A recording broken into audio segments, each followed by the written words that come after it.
साधक को साधना में सफलता कैसे प्राप्त होती है? उत्तर, ये तीन बातें जिसकी साधना में होती हैं वो सफलता को प्राप्त हो जाता है। अपने साधन को सर्वश्रेष्ठ समझना, पूर्ण श्रद्धा, जो नाम मिला है, जो मंत्र मिला है, जो वाणी पाठ है, जो सेवा है, पूर्ण श्रद्धा, इससे बढ़कर कोई साधन नहीं है, ये विश्वास होना पहला।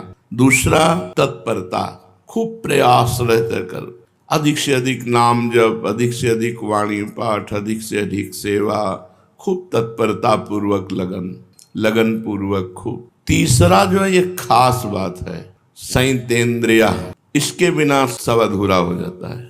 जब साधक 4-5 महीना ठीक रहे फिर भ्रष्ट हो गए, सब अनुभव नहीं होगा। ये हम बहुत सुलझी हुई बात कह रहे हैं कि यदि अपने इन दोषों को सुधारेगा नहीं तो पूरा जीवन ऐसे ही चला जाएगा। भगवान कृपा करें, बुद्धि शुद्ध हो, साधन में लगन होना, साधन को सर्वश्रेष्ठ मानना और अजितेंद्रिय होना, मनमानी आचरण करना, कुछ सफलता नहीं मिलेगी।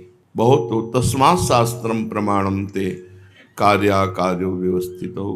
इसलिए ये पॉइंट बहुत जरूरी है। संयतेंद्रिय, बिल्कुल निर्दोष जीवन होना चाहिए। अंदर हमारे कमियां हैं लेकिन हम बाहर कोई भी ऐसी हरकत नहीं होने देंगे। कोई नशा नहीं, कोई व्यभिचार किसी तरह का अष्टमैथुनों में नहीं, किसी बाहरी संग नहीं, बिल्कुल पवित्र जीवन। तो बहुत जल्दी साधना का लाभ आपको मिलने लगेगा। बहुत उच्च कोटि की साधना और एक दोष अनुभव नहीं होगा। लिख लो हमारी बात, कोई एक दोष जनेन्द्रीय रसेंद्रीय को कोई एक दोष है, अनुभव नहीं होने दे। पूर्ण रूप से बिल्कुल पैक कर लो अपने साधन को, कहीं से छीण ना होने पावे, तो आपको अनुभव हो जाएगा। साधक यही असावधान रहता है कि दिन भर भजन किया है, 10-20 मिनट मनोरंजन कर लेते हैं। नहीं, वो 10-20 मिनट तुम्हारे 24 घंटे के भजन के ऊपर पर्दा डाल देगा, अनुभव नहीं होने देगा। इसलिए बहुत सावधान, ये हम अपने हृदय की बात कह रहे हैं कि अगर आप साधन कर रहे हो तो अपने साधन को बचाना भी सीखो, उसको लुटाओ मत, गलत जगह मत लुटाओ। किसी को पीड़ित देख रहे हो, दुखी देख रहे हो, फिर प्रार्थना कर दो, अपना भजन दे दो, चलेगा। लेकिन इंद्रियों की गुलामी में भजन को छीण कर देना है, बिल्कुल अनुभव नहीं होगा बहुत लंबे समय तक, और आपको साधन में अश्रद्धा हो जाएगी और तत्परता तो रह ही नहीं सकती है। जितेंद्रीय पुरुष तत्पर नहीं रहता। सबसे बड़ा दोष होता है कि जब हमसे गलती होती तो हमें अपने साधन पर अविश्वास हो जाता है, और जो संयतेंद्रिय नहीं है उसकी दिनचर्या एक जैसी कभी चल ही नहीं सकती। ये पहचान है, एक जैसी दिनचर्या संयतेंद्रिय वाला, संयतेंद्रिय। दो साधन तो इसमें स्पष्ट प्रकट हो गए, तत्परा, संयतेंद्रिय और श्रद्धा। अपने साथ तीनों बातें इसमें आ गई। अपने साधन पे पूर्ण श्रद्धा सर्वश्रेष्ठ समझना और तत्परता पूर्वक लगन पूर्वक साधन को करना, और साधन में कोई छिद्र न रहने पावे। जैसे आप वैरागी हैं तो किसी माता बहन से किसी तरह संबंध न होने पावे। माता बहनों को चाहिए कि किसी तरह पुरुष से संबंध न होने पाए, किसी भी तरह। अगर आपने इस आज्ञा का उल्लंघन किया तो नष्ट हो जाओगे, और जब नष्ट हो गए तो न मन लगेगा तुम्हारा साधना में, न भजन में, बिल्कुल नहीं लगेगा। और ऐसे रोज उत्साह बढ़ता चला जाएगा। देख लेना, कुछ दिन जब तक पाप नष्ट होते हैं तब तक आनंद नहीं मिलता, नहीं फिर जब आनंद मिलने लगता है, निष्पाप हृदय हो जाता है, फिर क्या कहना, फिर तो कोई रोक ही नहीं सकता परमार्थ में। तो साधन सिद्ध होने में सबसे बड़ा योग है संयतेंद्रिय का। श्रद्धा और तत्परता ये तो जरूरत है ही, लेकिन ये होते हुए भी यदि अजितेंद्रिय है तो अनुभव नहीं होगा। साधन कम हो रहा है लेकिन संयतेंद्रिय है तो बहुत जल्दी लाभ मिल जाएगा। इस पर जरूर ध्यान दिया जाए। संयतेंद्रिय में हर इंद्रिय का संयम है। श्रवणेन्द्रिय, घ्राणेन्द्रिय, नेत्रेंद्रिय, रसेंद्रिय, जनेन्द्रिय। खास करके दो में बिगड़ता है साधक, रसेंद्रिय और जनेन्द्रिय में। अगर रसेंद्रिय ठीक है तो फिर जनेन्द्रिय का शासन कर सकते हो, और रसेंद्रिय ठीक नहीं तो जनेन्द्रिय का शासन नहीं कर सकते हो। रसेंद्रिय ठीक है और जनेन्द्रिय का कुसंग हो रहा है तो भी नहीं बच पाओगे। 5 मिनट हम हंस करके बात कर लेते, 5 मिनट में तुम्हारा सब काम हो जाएगा, तुम्हारे चित्त का अपहरण हो जाएगा, तुम्हारा ध्यान खिंच जाएगा, तुम्हारी मानसिकता बिगड़ जाएगी, तुम्हारे अंदर काम वेदना जागृत हो जाएगी, इतनी असहनीय हो जाएगी कि आप भ्रष्ट हो जाएंगे। ये हम बातें नहीं कर रहे हैं, बिल्कुल यथार्थ कह रहे हैं। चाहे जितने तुम प्रवीण हो, तुम्हारी बुद्धि को भ्रष्ट करके और कुमार्गगामी प्रक्रिया करा न दे माया, तो फिर माया क्या है? इतनी बलवती, इसलिए शास्त्र की आज्ञा का उल्लंघन कदापि नहीं। पूरे जीवन भर जिनको सेवा दी गई है उनके ऊपर भगवान का सुदर्शन चक्र है, वो बुद्धि सुधारेंगे। साधन को चौपट करने का बिल्कुल सरल उपाय, इधर उधर ताक झांक शुरू कर दो, तुम्हारा साधन चौपट। अब तुम्हारा एकांत में चिंतन उसी का बनेगा। साधक चाहे स्त्री साधक हो चाहे पुरुष साधक हो, जब तुमने जीवन को भगवान को अर्पित किया है तो एक बार निराशा अपने मन में डाल लो, मुझे जीवन में कभी पुरुष संयोग नहीं करना, ना हस्तमैथुन करना है, न किसी प्रक्रिया को स्वीकार करना है। ऐसे ही मुझे जीवन में कभी स्त्री संयोग नहीं करना, ना किसी प्रकार की कोई प्रक्रिया करनी। अजितेंद्रीय पुरुष को सफलता कभी मिलती ही नहीं परमार्थ में, इसलिए बहुत संयम, बहुत संयम। और यही संयम तुम्हारी तपस्या बनेगी और यही तपस्या भगवान की प्राप्ति कराएगी। तास्तितिक्षस्व भारत, ये आने जाने वाले विकार हैं और ये तभी विकार हावी होते हैं, हमने देखा है, जब भोजन गलत हो जाएगा या संग गलत हो जाएगा, तभी विकार हावी होते हैं। भोजन और संग, ये दो अगर बिगड़ गए तो साधना को चौपट कर देंगे।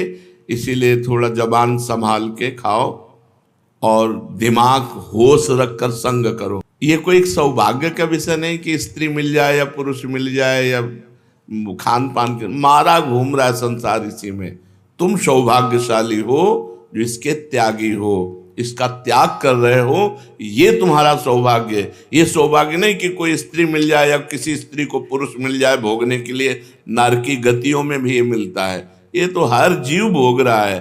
धन्य है वो, धन्य है वो, उसकी माँ धन्य है जिसका काछ जनेन्द्री पवित्र, वाकेंद्री पवित्र और मन पवित्र, जो लंगोटी का पक्का, जबान का पक्का, मन का पक्का। अगर जीवन भगवान को दिया है तो ये पक्का कर लो कि चाहे विश्व की सुंदरी आ जाए, चाहे विश्व के देवराज ही क्यों ना आ जाए, दोनों पक्षों में बिल्कुल निश्चित। और जिस दिन तुम्हारा मन खराब हो उस दिन उपवास कर लेना, ये हम दवा बता रहे हैं। जय दिन खराब रहते दिन भोजन मत पाना, पानी केवल पीना, अपने आप ठीक हो जाओगे। कोई अन्न दूषित गया है या कोई संग दूषित हो गया, विचार की अंदर की वृत्ति भी दूषित हो जाती है। अगर बुद्धि कामुक हो रही है, मन परेशान कर रहा है, भोजन छोड़ दो। एक दिन, एक पहर, 2 पहर, 3 पहर, 4 पहर, जब तक बुद्धि भजन में न लगे तब तक भोजन न करो, अपने आप ठीक हो जाएगा। और ब्रह्मचारी हो, इसलिए ऐसा हो नहीं सकता कि भोजन नहीं किया तो आप शक्तिहीन हो गए। ऐसा नहीं होगा, आपके अंदर तेज रहेगा, आपके अंदर उछाली रहेगी, पूरी दिनचर्या होगी। और ये कोई जान न पावे, ये छपवाओ मत कि भैया ये 2 दिन से भोजन नहीं पा रहे हैं। नहीं, हमारा पेट दर्द कर रहा है या हमारे को अनुकूल नहीं पड़ रहा है, स्वास्थ्य ठीक नहीं है। अब सेवा पूरी करो, भोजन बिल्कुल मत करो, अपने आप ठीक हो जाएगा। ये साधन में बहुत जरूरी पॉइंट है, नहीं तो आपको अनुभव नहीं होगा। जिनको ये लगता हो कि गंदे आचरण करते हुए हम भगवत प्राप्ति कर लेंगे, तो हमें लगता है कि बहुत बड़ी भूल कर रहे हैं। वो अचानक भगवान कृपा कर दें तो घोर पापी को भी परम पद दे दें। लेकिन सिद्धांत ऐसा है, संयतेन्द्रिया, अपनी इंद्रियों को बस में रखो, उसके लिए कुछ भी छोड़ना पड़े, कुछ भी छोड़ना पड़े। साधक और विषयी में क्या अंतर है? विषयी भोग प्रधान होता है, साधक भगवत प्रधान होता है। उसे भोग मिले, वो भोगों में राजी हो गया, वो भगवान में राजी होगा, भोगों में नहीं राजी होगा। साधक वही है जो भोगों में राजी ना हो। साधक प्रत्येक भोग भगवान के भजन के लिए करता है। भोजन, पानी, खान पान, व्यवहार, उस विषय को स्वीकार करता है जिससे उसका भजन बढ़े। भजन नष्ट हो जाए ऐसा पहनावा नहीं, ऐसा भोजन नहीं, ऐसा व्यवहार नहीं, ऐसी क्रिया नहीं, ऐसा संग नहीं। विषयी पुरुष जिससे भोग बढ़े वो वही आचरण करता, शरीर को सजाना, अच्छे अच्छे रजोगुणी भोजन पाना, एक दूसरे की तरफ देखना, जिससे भोग प्रवृत्ति बढ़े विषयी पुरुष वही आचरण करता है। और जिससे भजन प्रवृत्ति बढ़े वही साधक है जो भजन प्रवृत्ति बढ़ाने वाला आचरण करे। प्रत्येक कर्म भगवान के लिए करे, प्रत्येक कर्म का फल भगवान के सिवा जिसके जीवन में नहीं वो साधक, और जो प्रत्येक कर्म भोग के लिए करे, प्रत्येक कर्म का फल भोग, वो विषयी पुरुष है। साधक अपने को कैसे जाने कि मैं सही चल रहा हूं? साधक अपने को कैसे जाने कि मैं सही चल रहा हूं? जब चित्त में बुरे अपवित्र विचार ना आने लगे। आचरण की तो बात बहुत दूर रही, चित्त में बुरे और अपवित्र विचारों का अभाव हो जाए, जीवन में विनय आ जाए, सबसे झुकना, एकदम दैन्य, विषय चिंतन का अभाव होने लगे और अनुभव हो कि भगवान की हेतु की कृपा है हमारे। शांति, एकाग्रता, आनंद, संतोष, क्षमता और प्रेम ये बढ़ने लगते हैं। जब साधक की साधना सही चलती है तो उसके चित्त में विषय चिंतन नष्ट हो जाता है। विषय चिंतन ही नहीं होता तो क्रिया की बात क्या? तब उसके हृदय में क्रमशः शांति, एकाग्रता, आनंद, संतोष, क्षमता, प्रेम ये जागृत हो जाते हैं।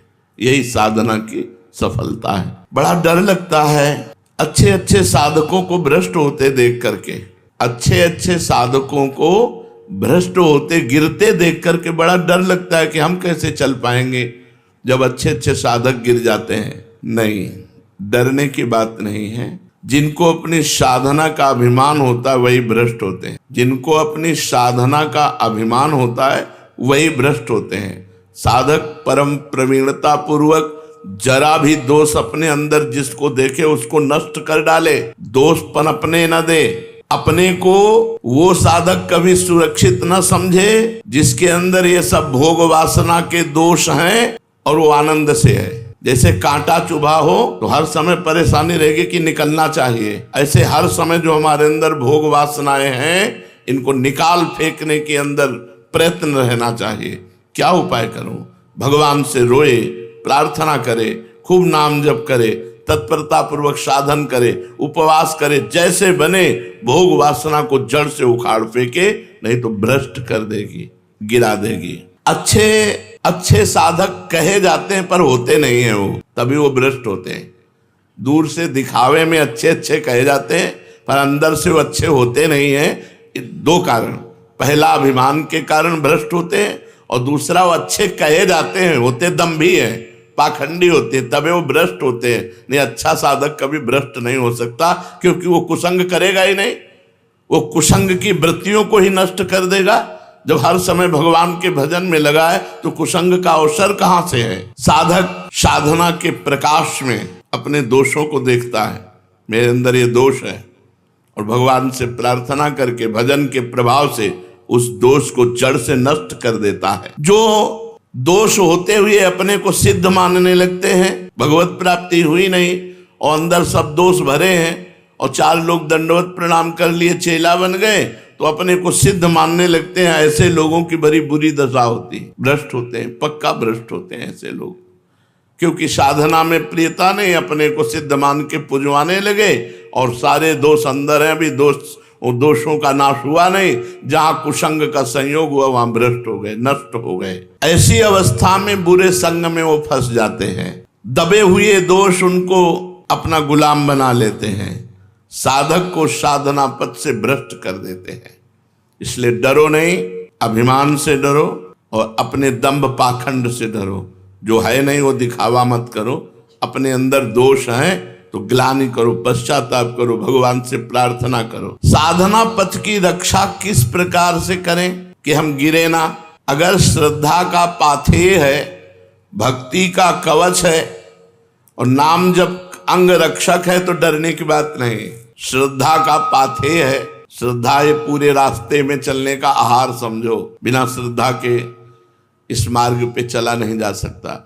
तो श्रद्धा का पाथेय, भक्ति का कवच और नाम जप अंग रक्षक।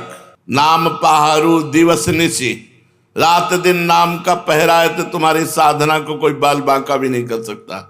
भक्ति का कवच कोई तोड़ नहीं सकता और श्रद्धा है तो बढ़ती चली जाएगी साधना। कभी भी ऐसा साधक भ्रष्ट नहीं होता जो श्रद्धा का पाथे, भक्ति का कवच और नाम जप का सरदार साथ रखता है। अंगरक्षक सरदार नाम जप है। ये महाबलवानों का भी बलवान है, बाल बांका नहीं हो सकता। बार बार आप कहते हैं कि तीव्र उत्कंठा होनी चाहिए साधना में, तो ये तीव्र उत्कंठा कैसे हो साधना में? ये किसी शुभ कर्म का फल नहीं है। तीव्र उत्कंठा ये तो साधु संग से प्राप्त होती है। जैसे आप रोज सत्संग सुन रहे हैं, रोज सत्संग सुने तो आपके अंदर उत्कंठा जागृत हो जाएगी कि विषयों का त्याग करके एकदम। जो तीव्र उत्कंठा है ये किसी कर्म फल से नहीं मिलती, ये साधु संग से मिलती है। जितने परिवर्तित हुए हैं सब साधु संग से हुए। और साधु संग ऐसा नौका है कि आपको मोह त्यागने का कितना कष्ट हुआ बताओ? कौन सा आपने उपाय किया जिससे आपने मोह त्याग दिया? बस हवा आई और बहकर वृंदावन आ गए। मोह का त्याग अपने आप सहज में हो गया।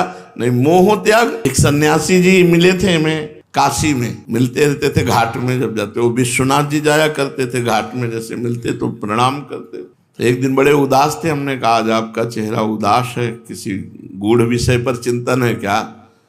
तो उनका गूढ़ विषय क्या, 90,000 रुपया जमा किया था। ये 25-30 वर्ष पहले की बात होगी। हमारे भाई की बिटिया का ब्याह था, हमने दे दिया। बिटिया का ब्याह हुआ, इसके बाद उसका दूल्हा मर गया। तो भाई कहता कि तुम्हारे सन्यास के पैसा लगे, इसलिए हमारी बिटिया का सुहाग उजड़ गया। तो हमने यहाँ काशी के संतों से भी पूछा तो उन्होंने कहा सन्यासी का पैसा तो गृहस्थ में नहीं जाना चाहिए, 1-1 रुपया दान पुण्य का।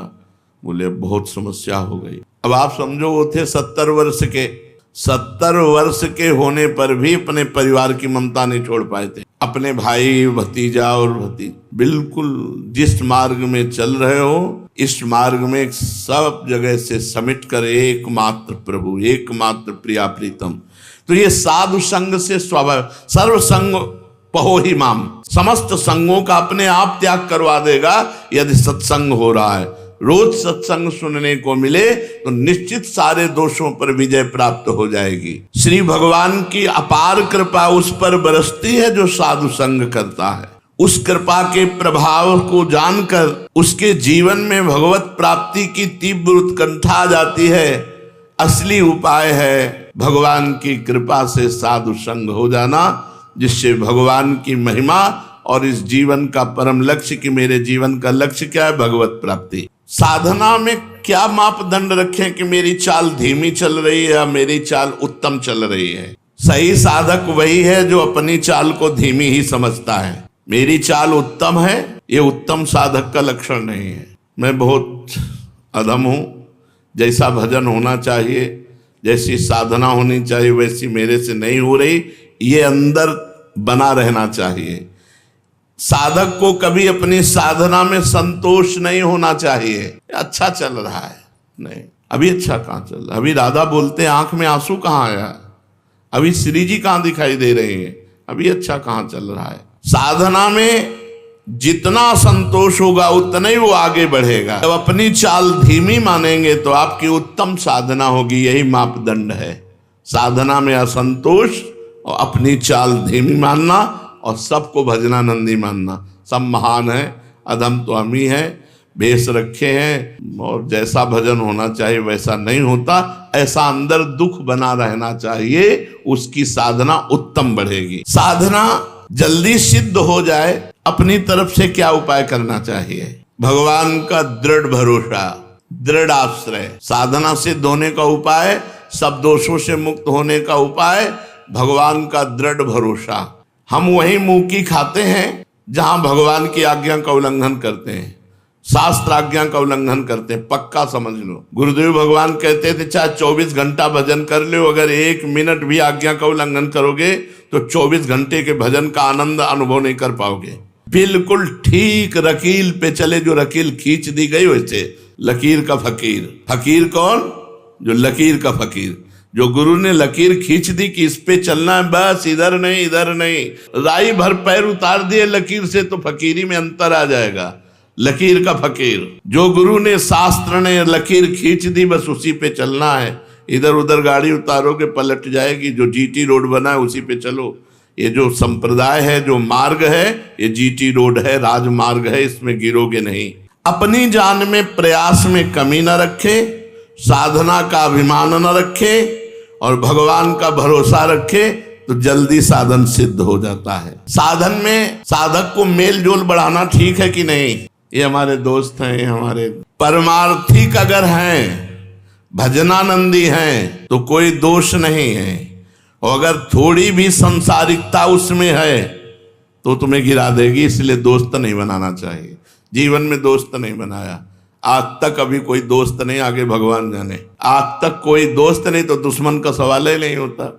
जब दोस्त हो तो दुश्मन हो, न दोस्त है न दुश्मन है। भगवान ने बड़ी कृपा की, आज तक एक दोस्त नहीं, एक भी नहीं है। वृंदावन में रहते हुए 27-28 वर्ष हुए जा रहे हैं, एक भी दोस्त नहीं। पीछे तो वैराग्य में जीवन रहा तो वहां दोस्त का सवाल ही नहीं उठता।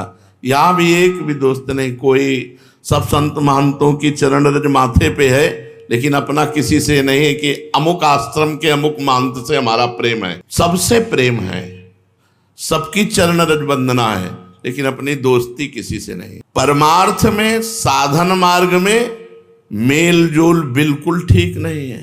मेल जोल में धोखा हो जाएगा। जमुना बाई ये जुगल घाट पे रहती थी। अजीज बेग अकबर का भांजा, वो यहाँ गश्त पे आया हुआ था, अपने सैनिकों के साथ देखा ब्रह्मचारिणी, फटे पुराने कपड़े शरीर पे लपेटे, यमुना स्नान करके तो तेज झलक रहा था। तो सैनिकों से कहा ऐसी सुंदरी तो हमारी सेवा में आनी चाहिए। तो बोले सरकार ये विरक्त है, साधु है, ये ऐसे। अब उसका मन ललचा गया देख करके, गीले वस्त्र में ऐसे। 2 वेश्याएं भेजी, वो साधु के वेश में आई और भगवान की चर्चा करती। 8-10 दिन लगातार आई तो वो साधु भाव से सम्मान करके बैठा ले। अब जब 10 दिन लगातार आई तो मेलजोल हो गया, हंसना, बातचीत करना, बैठना। वो 2 दिन फिर नहीं आई, फिर तीसरे दिन अगले दिन आई तो पूछना बनता है ना कि आप 2 दिन नहीं आई। तो उनका हमारे यहाँ एक बहुत बड़े साधु आए हैं, उनकी सेवा में आप दर्शन करेंगे। उनका हरिवंश महाप्रभु की कृपा से ऐसी तो कोई इच्छा है नहीं, तो साधु दर्शन के लिए आप मना करते हैं। चलिए ना, बहुत अच्छे साधु है, आपको आनंद मिलेगा। उनका चलो महाप्रभु का आदेश है, श्याम श्यामापद कमल संग सिरनायो। किसी भी संप्रदाय का साधु हो, अगर सिद्ध है तो उसके दर्शन मात्र से मंगल तो होता ही है।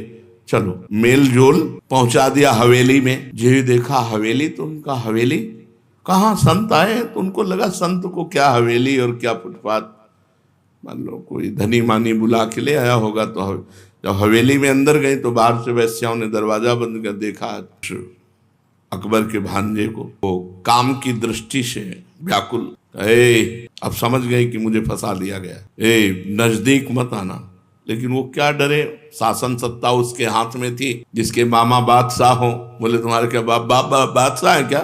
तो उसके मामा बादशाह थे, बादशाह का भांजा।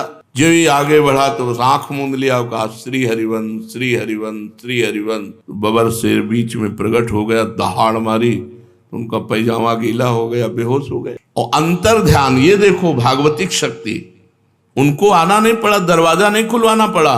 अंतर ध्यान होकर अपनी कुटिया में हरिवंश महाप्रभु ने तुरंत उनको कुटिया में, और वो जो आंख खुले तो उसे वही शेर दिखाई दे, वही तब उसके हृदय में आया कि मैं उनके चलकर चरण वंदना करूं। तो आकर चरण मेल जोल ने जुगल घाट से हवेली पहुंचा दिया था। हो सकता है जिसे तुम संत समझ रहे हो, जिसे तुम अपने साध्वी मित्र समझ रहे हो, वो तुम्हें गलत जगह फंसा दे। इसलिए बिल्कुल किसी से मेल जोल नहीं। अपनी नियमावली, अपनी दिनचर्या, अपने मतलब, ना अपने घर किसी को आने देना, ना किसी के घर जाना, कभी नहीं। ये जिंदगी में मत रखना। जब ऐसी तेजस्वी यमुना बाई को फंसाकर मेल जोल में हवेली में पहुंचा दिया तो अपने से कितनी बड़ी भी चूक हो सकती है। तो मेल जोल साधना में बिल्कुल ठीक नहीं है। मैं असंग हूं, किसी से कोई मतलब नहीं। प्रश्नकर्ता बहुत सुंदर प्रश्न कर रहे। ये हम लोगों की जो चाल है, इससे तो लगता है कि पूरी जिंदगी निकल जाएगी, भगवान मिलेंगे नहीं। उत्तर दे रहे नहीं, ऐसा नहीं मानना चाहिए, ऐसा नहीं मानना चाहिए। हमारी चाल तो धीमी है, लेकिन हमारे स्वामी की चाल बड़ी तेज है, भगवान की चाल बड़ी तेज है। भगवान गरुड़ से भी तेज चलते हैं। जो सबसे तेज चलने वालों में है वायु, वायु से तेज चलने वालों में है मन, और मन से भी तेज चलने वाले हैं गरुड़ जी, और गरुड़ जी से भी तेज चलने वाले श्री भगवान है। हमें अपनी चाल पे भरोसा नहीं, भगवान पे भरोसा रखना है। ऐसा नहीं मानना कि हमारी चाल से पूरी जिंदगी व्यतीत हो जाएगी, भगवान तो मिलेंगे नहीं। हमारी चाल तो धीमी है, लेकिन मेरे मालिक की चाल बहुत जोर की है। जिस दिन कृपा करेगा एक क्षण में हमसे मिल जाएगा। तुम्हें चिंता नहीं करनी मिलने की, तुम्हें चिंतन करना है, नाम जप करना है। जिस दिन नाम की पुकार उनके कान में पड़ेगी, वो एक क्षण में आके तुम्हें अपना साक्षात्कार करवा देंगे। इस बात पर विश्वास रखो कि इसी जन्म में भगवत साक्षात्कार होगा। हमारी चाल धीमी है, हम अजितेंद्रिय है, लेकिन भगवान की कृपा महान है। वो महान